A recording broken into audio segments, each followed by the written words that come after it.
Hello and welcome to the first episode of SoCal Spotlight. I'm María Felicia Kelley. We bring you the achievers, the high flyers, the movers and shakers in Southern California in entertainment, business, and politics.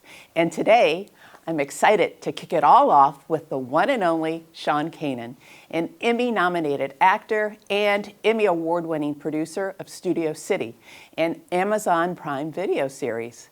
As daytime TV fans know, Sean plays fan favorite Deacon Sharp on the most watched daytime drama in the world, The Bold and the Beautiful on CBS. It's a crossover role. He's also played on America's #1 daytime drama, The Young and the Restless, also on CBS. With previous roles on General Hospital and others, Sean has an extensive, loyal following. Martial arts fans embrace Sean for his breakout role as villain Mike Barnes in the iconic Karate Kid franchise, Karate Kid Part 3. Last season, Sean brought his bad boy film character to the acclaimed Netflix series, Cobra Kai.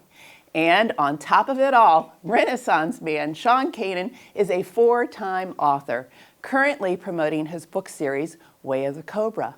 And he's celebrating the rollout of the second title of the series, Welcome to the Kumite. Sean is a motivational force, skilled at guiding readers through the art of self-evaluation to spark positive life changes. So now, without further ado, let's meet Sean Kanan and let him tell us what we need to know about his new release, Welcome to the Kumite, his role on The Bold and the Beautiful, and his multi-award-winning series, Studio City. Welcome, Sean. Hi, thank you so much for having me. You're very welcome. It's lovely to have you. There's a lot of pressure here. This is the inaugural show. If there's not another one, it's because it's my fault. No, not at all. We really appreciate you being here. So you heard me call you Renaissance man. And the reason we say that is because you've done so much. You're such a forward-thinking, experiential human being who's thoughtful. You speak multiple languages. You are a supreme master in martial arts. No. To me, you are. No, very yes. And you act, you write, you produce, and now you're a 4-time author. So let's jump in there. Let's talk about Way of the Cobra, the series, and also the first title, and the follow-up title, the second title, Welcome to the Kumite. What is Way of the Cobra? So Way of the Cobra encapsulates the philosophies and the strategies that I use to completely change my life. I wrote it during a time when I was in a pretty dark place. I had just turned 50, and I'd had some pretty good success in my life. I'd had some epic failures as well, some of which were rather well publicized. And I was looking in the mirror, asking myself the question, what's next? And at that point in time, I was 40 pounds overweight. I had no prospects for professional work, and I was engaging with some old demons a little more frequently than I'd probably like to admit. And I realized that I was just rapidly slipping into a place of mediocrity, and if I didn't do something about it, it was going to get worse. And so the first thing I did was I decided that there was going to be no more of this waiting for my ship to come in business. I was going to build the damn ship. I just had to figure out how I was going to do it. And Way of the Cobra contains the strategies and philosophies that I used to do it. Cobra is an acronym. It's formed from the words character, optimization, balance, respect, and abundance. And it's set up that I'm the sensei, you're a student in my dojo. The chapters are divided into belts, so I take you from white belt to black belt. And it's written very much in my voice. Part of the book is philosophical, and part of it is tactical and strategic for day-to-day use. So it's a great read. Thank you. I was going to tell you that Cobra, that acronym, I haven't memorized. So I could have gone Good, there for that. you. Yeah, it's very, very well done, and that helps substantiate kind of where people need to be when they read it. We move on to the second title. Right. Welcome to the Kumite. Yeah. What is Kumite, and how can you describe So that? Kumite is a traditional modality of training in Japanese karate. It's to prepare you for for combat, okay? But Kumite also refers to an epic battle. It was actually really made prominent by the film Bloodsport with Jean-Claude Van Damme, Welcome to the Kumite. Okay. So the tagline for Welcome to the Kumite is conquer your greatest opponent, which of course is you. And how do you do that? Well, you do that by experiencing a metaphoric death every day, extinguishing the person that you were yesterday to reemerge as a better version of yourself the next day. Someone who's kinder, wiser, smarter, more compassionate. And it's a constant and never-ending process of slow, incremental, and consistent improvement. So when you decided to work on this, did you know it was going to be a series? Or did you take the first book? I didn't know it was going to be a series. Initially, I was working on a self-help book. It had a different title. And I don't know when I got the epiphany, but I realized that, with the juggernaut that is Cobra Kai and the fact that I am, part of the Karate Kid universe, I started thinking, I can write this really great book and probably have 10 people read it, half of them my family. Or I can kind of recalibrate this thing and restructure it to appeal to an existing audience. But the book is not just for fans of Karate Kid or Cobra Kai. They might appreciate it maybe like about 10% more. Right. But it's for everybody. It's for anybody who's looking to make a paradigm shift in their life, who is ready to unleash their inner badass. That's the tagline for Way of the Cobra. And everybody's got an inner badass. Yeah. But if you're like me, it got neglected, and some people it hasn't been discovered yet, but everybody's got that beast inside of them, and what I do is I put you in touch with it so that you can become the very best version of yourself. It's a great guide, and you're really good with leading people along the way. And that is what I really loved, and I'm going to share a quote that you wrote on page 74. Right action is the way you conduct yourself while engaged in the actions directed toward achieving your goals and living your life as your most authentic self. That really spoke to me. Yeah, I mean, I'm a big proponent of going after the success that you want, but if you do it in a way that diminishes your character or is harmful to other people, then I believe that the chances of that success remaining are very small. I mean, I think there is a right way to do things, and I'm a huge proponent of win-win scenarios, trying to bring value to every interaction, every relationship, getting what you need, what you want, but doing it in a way, if possible, that also helps the other person get what they want. Right, because that's what it's all about. And it's kind of like living your dharma and living your life based on what you are really, we all feel it. Some people are not that well connected where they don't allow themselves to be, I don't think. You got to get still. You got to find those moments of getting still, and meditation is a great way to do that, because when you meditate, you can listen to the message from the universe, and you can also listen to the message from inside yourself. That's right. And the two of those together are very, very powerful guiding forces. Generally, they will tell you what the next right thing to do is. So you mentioned Wayne Dyer. The quote that you mentioned of his, abundance is not acquired, but something we tune into. And that cultivating that mindset of abundance and gratitude is really kind of key. Absolutely. And it's kind of like living in a state of grace. Can you speak to that at all? Yeah, look, we live in a world of abundance, and the single best way to get in touch with that is to live in gratitude. But gratitude does something else that's really interesting. When you're living in gratitude, you're living in the present. And most people who are what we in society call depressed. I'm not talking about people that are, clinically diagnosed with depression, but when people say, oh, gee, I'm really depressed, that sort of garden variety malaise that a lot of people refer to. Well, it's generally because you're living in the past and you're ruminating over missed opportunities, mistakes, maybe the way that you behaved in a situation. There's really nothing you can do about it. And when people tend to be anxious, it's because they're worrying about a future that, of course, is yet untold. And when you're being clear with what you're grateful for, you're rooted in the present, and that's really the best way to live. And for me, the simplest way that I do that is every morning when I wake up, I get on my knees and I thank my Creator for 5 things that I'm grateful for. Very good. And this isn't a philosophical or a theological discussion.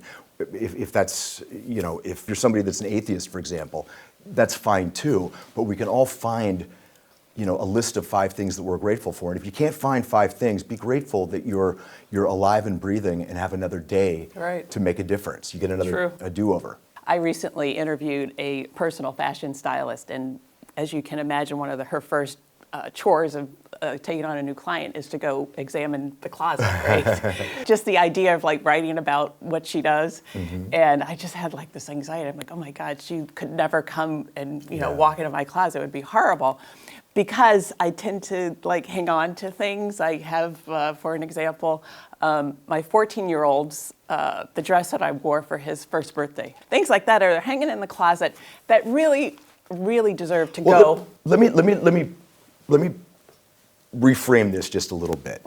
There's nothing wrong with having an emotional and sentimental attachment to things. Right. What I'm talking about more is endowing materialistic possessions with an importance based upon their worth. Now, you can have something like that. That dress probably isn't worth that much money. It's the emotional value, and that's fine. But I'm talking about an expensive car, an expensive, you are not your house, you are not your job, you are not your car. And the more you work on yourself, a really interesting thing happens. At least I found this in my life. You find that you can be meaningfully happy with much less. And a lot of the things that used to seem to have great value and importance, including the opinions of other people, that importance dissipates greatly. I bet. What's your next big thing? What's my next big thing? Well, I am excited that as soon as my amazing wife recovers from the shell shock of having to put together Welcome to the Kumite, because she did a great job. It wouldn't have happened without her.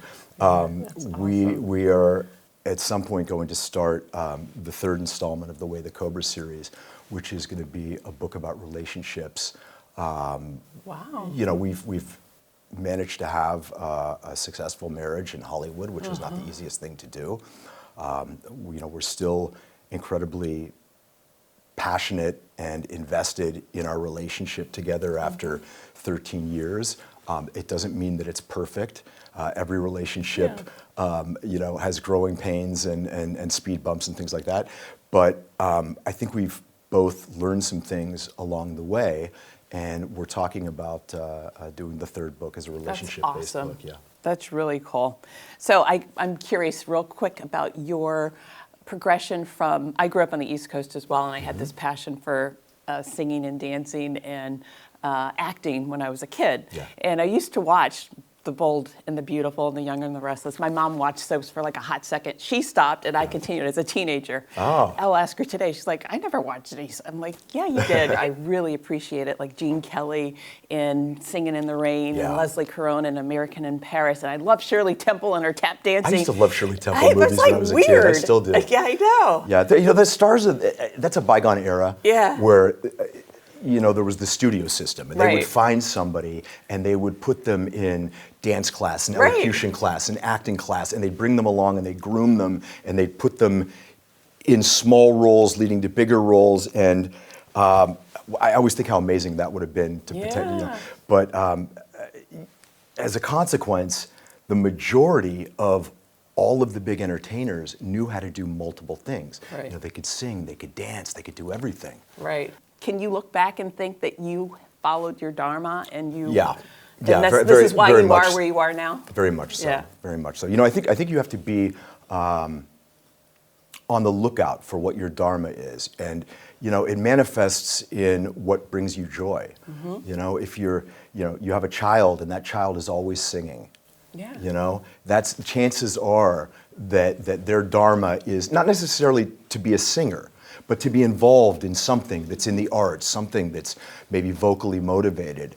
For me, from an early age, I loved entertaining people. I mean, I was the kid that would like knock on all my neighbors' doors and say, okay, there's going to be a show in my mom's living room at 3, that's and funny. my mom didn't know about it, and there'd be like a magic show or a play or something like that. That's And yeah, so. cute. That's really cute. Tell us about how you got the role. Karate Kid 3. Well, so I had been studying karate in Newcastle, Pennsylvania for a while, and our dojo became a part of a much larger dojo system, which was headed by a gentleman named Fumio Demura. And Master Demura was actually Pat Morita's stunt double. Wow. And so he knew that I was in Los Angeles pursuing my career in acting, and he actually told me that there was going to be a role for the new bad guy for Karate Kid 3, and that I should try and audition for it. And I showed up at the casting director's office, and I had done a couple professional jobs. I had my SAG card, and I knew there was an open call that was going to happen the next day, and I was hoping I could audition and not have to go to the open call, but she wouldn't let me. And so I showed up at the studio, and there were probably maybe 1,500, 2,000 people waiting in line. Wow. And here's the crazy thing about this. I was doing an interview for Entertainment Tonight on the set of Bold and the Beautiful, preceding my return to Cobra Kai. And I said, wow, it's really crazy. I did an interview 35 years ago for Entertainment Tonight when I was auditioning for Karate Kid 3. And the guy who was interviewing me said, we've got this expansive vault. We'll find it. And they found the open call process, and you can literally see the moment when John Avildsen came up and started talking to me. Wow. And then brought me inside the studio. Wow. To audition. And I write about that in my book, but I was writing about it from memory. We all carry memories, but generally, those memories and stories are refracted through the prism of, 1,000 different variables. And it was interesting because when I actually had a chance to rewatch what happened, having not seen it in 35 years, I was pretty accurate. Yes, because right. It was such a profound and seminal event in my life. And so I went inside to this enormous soundstage, and there was Ralph Macchio, and I did a scene with him, and I felt pretty good about it. I thought I had a real good chance of getting the role, and I wound up not getting it. They hired somebody else, and as luck would have it, that young actor worked for about a week or two, and they let him go. That's amazing. And they called me to come back, and the rest changed the trajectory of my life in numerous ways. That's amazing. That's was meant to be, right? It was meant to be. And I believe you felt that. it, I so did. you knew. Yeah, very cool. So moving on to The Bold and the Beautiful, what can you tell us about playing that role, Deacon Sharp? Is that a way? He seems like he's so different from you. Does that give you license to like work out some stuff therapeutically? Yeah, it's funny. Right? It's funny you say that. Well, so Deacon, when he first came on the show, was a through and through bad guy. I remember. As Deacon has evolved, and this last go round, returning to the show, he's become a much better guy. He was in prison for 5 years, had a lot of time to reflect, and now has come back to Los Angeles with the intention of reunifying himself with his daughter Hope. And to do that, he's had to become a much better guy. It doesn't mean he's a saint. He still is a very flawed individual, but I think he's gained some wisdom. But I'll tell you, especially in the beginning, when I started the show, I mean, leather pants, tattoo, earring, goatee. Yeah. I mean, I got to play this really, really fun bad guy. That was therapeutic, yeah, right? I used to always say Deacon Sharp was a lot cooler than Sean Kanan, but it was a lot of fun playing him. That's cool. So that brings us to Studio City, and I know that your lovely wife, Michelle, as you mentioned, she's helped you with, or probably been a guiding force for the series, the book series, but also for the Amazon Prime video series. Yeah. What can we learn about that? And well, Michelle is one of the executive producers as well as one of the head writers in the show. So I work with her. She's my right hand. I'm her right hand. Studio City's a project that I had been trying to get made for a very, very long time. And honestly, if I'm being really honest, it was about the time that we decided to bring Michelle on board, that things really started happening. Oh, wow. Takes a woman. Well, yeah, listen, absolutely. And what better month to That's right. to discuss That's that, right? That's right. And the story follows Sam Stevens, who plays Dr. Pierce Hartley on the #2 soap opera in the world, I love Hearts on that Fire. part. Not the #1, #2. I love that. And Tongue in cheek. you look at this guy and you think that, and he's an aging soap star, Right. Which probably is something that I can relate to. And you think this guy has the world by the tail. I mean, he presumably makes a lot of money. He's on television. A lot of people know who he is. And you realize very quickly that he's a guy that is he's just like us, trying to figure it out. He can't get out of his own way.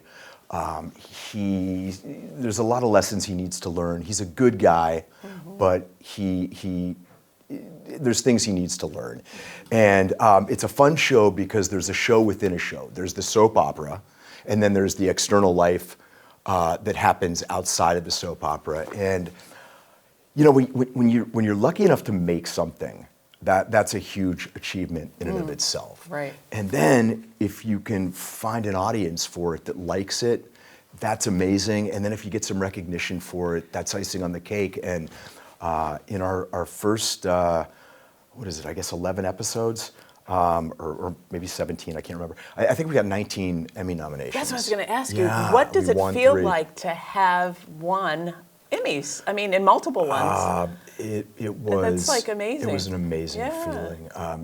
The night that we won, I was teaching a martial arts seminar in my hometown, and it started at the same time the Emmys started. So I specifically didn't want to bring my phone in because I knew I was going to either probably be pretty disappointed, or on the off chance that we won, whatever. And just as the martial arts seminar ended, my father walked in, and he just sort of looked at me for a second. I said, "What?" He said, "You won." Wow. And What a I great just, way to I just got deliver kind of that. really quiet for a second, and I walked over into a corner, and I just kind of digested it. Because, I've worked in daytime since 1993, I think. Wow. And I haven't won an Emmy. And Why not? That's what I want to know. I just, it was amazing. Yeah. And to also have won one alongside my wife, which is something that You we guys can share share that? together. I know, that's awesome. We don't have to share. We each got one. I know, that's so true. So then what's next for it's season 3, right? Yeah, season 3. So we are in the process right now of finalizing a contract that is going to take Studio City to multiple platforms. Yes. Allow us to infuse the show with an actual marketing budget, and make it a bigger show, hopefully. Wow. So we're looking forward to getting into production again sometime towards the end of this year. Good. Yeah, and as a side note, April 12th are the Indie Series Awards, and we've been nominated for 14 of those. Wow. So that's very exciting too. So that's It just the doesn't next thing. stop. Well, it's I love the beginning. a world of abundance. Yeah, no, exactly. And I love the open. Yeah, yeah. Is that like a harp that plays? It's Yes. beautiful. Yes, I think and it then is. the lighting, Yeah. it's beautiful. Thank you. Well done. Have you thought about, I'm just jump back here and then Sure. we're going to probably wrap it up, but like a docu-series around the book series itself, or not a something video related? I have. This has been such sort of a bootstrap operation. right. I'll give you an example. I was trying to record the audio book, and I recorded the entire book twice, and the sound quality just wasn't there. And so I got a little frustrated, and I said, okay, I'm going to put that away, Yeah. and instead wrote the second book. There's only sort of so much that as kind of a two-person operation we could, but now Michelle and I have kind of taken on some other people that are doing different things, and we're going to be launching a really exciting Way of the Cobra website, which is going to be interactive. It's going to have all sorts of video and coaching and all sorts of things. So we're building as quickly as we can. Yeah, very nice. And your idea of a documentary type thing is something that I would be very, very open to. Very cool. I think you're obviously going to knock that out of the park Thank as you. well. Okay, we have to talk about anti-bullying quickly. Okay. If you can tell us the group that you work with. Right. I work with Buddha Bullying. And Buddha Bullying is an international organization that's committed to eradicating bullying. And what I really like about it is we actually get in the trenches. We go to elementary schools and high schools, get up on stage and facilitate a dialogue, because there's sort of a triad of individuals affected by bullying. There's the people being victimized by it, there's the bullies, who are also very often you find are being victimized, by something too, and the kids who are the observers. And so we get all these kids up there together and make it a safe place for them to talk.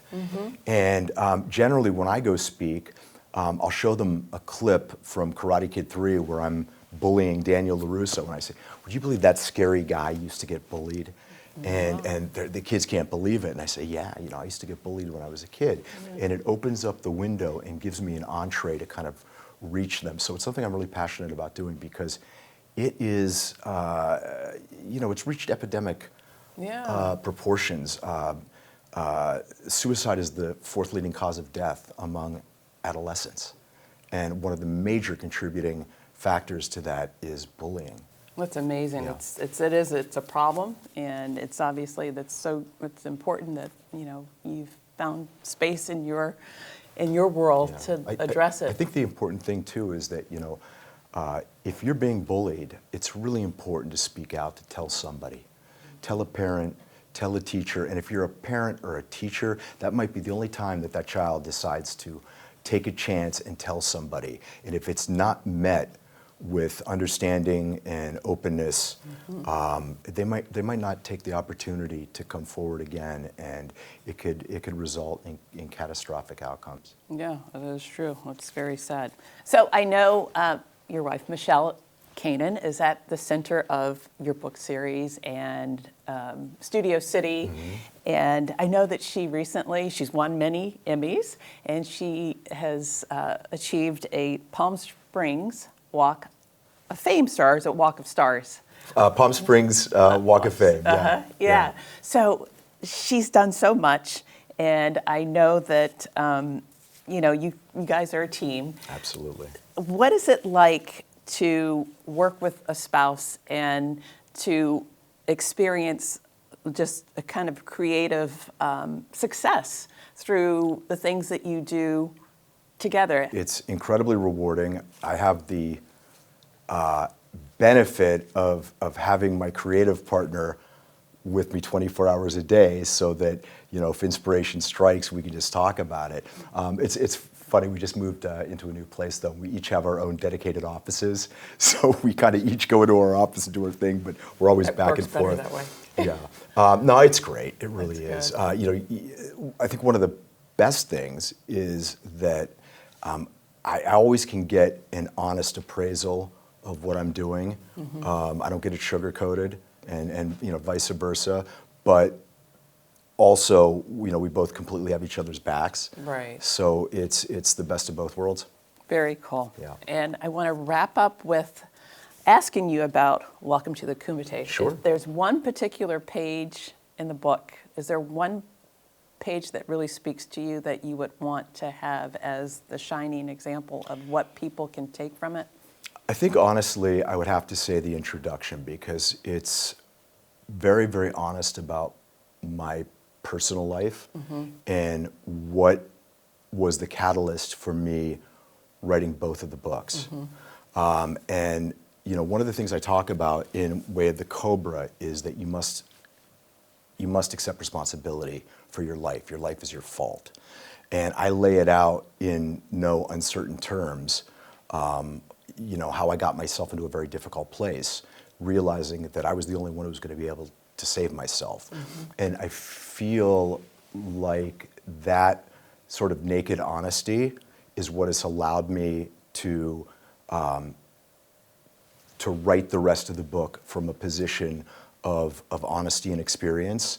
And I would encourage everybody to take a look at that and figure out how they can translate that to their life, becoming really honest about taking an evaluation of their life, because that's what you got to do before you move on and learn and make change. That's so true. Very cool. last question, do you ever get burnt out? I know you have a lot of kind of downtime or wrapped around what you do on the Bold, but Do I get burnt out? I don't get because you're always so accessible from my perspective. Maybe it's not true, but it seems like you always put yourself out there for people. And at some point, is it just like, I've had enough, I can't take it anymore? I'm very good at saying no when I want to. Okay. And I didn't used to be that way. And so I can say no. And then there's sometimes when I'll just say, hey, you know what, I'm unplugging. I'm taking a personal day. Yeah. And I'll do that knowing that if I do that, that I'm going to come back twice as strong the next day. But I definitely have times when I relax in my life, and I don't think I'm a workaholic, but I love what I do, so Right. it doesn't really seem like work to me that much. That's so cool. Well, it's been a pleasure. Thank you, Maria. I really appreciate it. I want to wish you all the best with the show. Thank you so much. All We right. love having you here Thank to help you. us launch the first episode. It's been you're helping us shine, as I like to say. Excellent. It is the spotlight. So thank you so much, Thank you Sean. very much. Thanks so much for taking the time to shine with us here on our first episode of SoCal Spotlight. Watch The Bold and the Beautiful on CBS and stream Studio City on Amazon Prime. Learn more about the Way of the Cobra series at wayofthecobra.com and order copies of both books, Way of the Cobra and Welcome to the Kumite. See you on the next edition of SoCal Spotlight.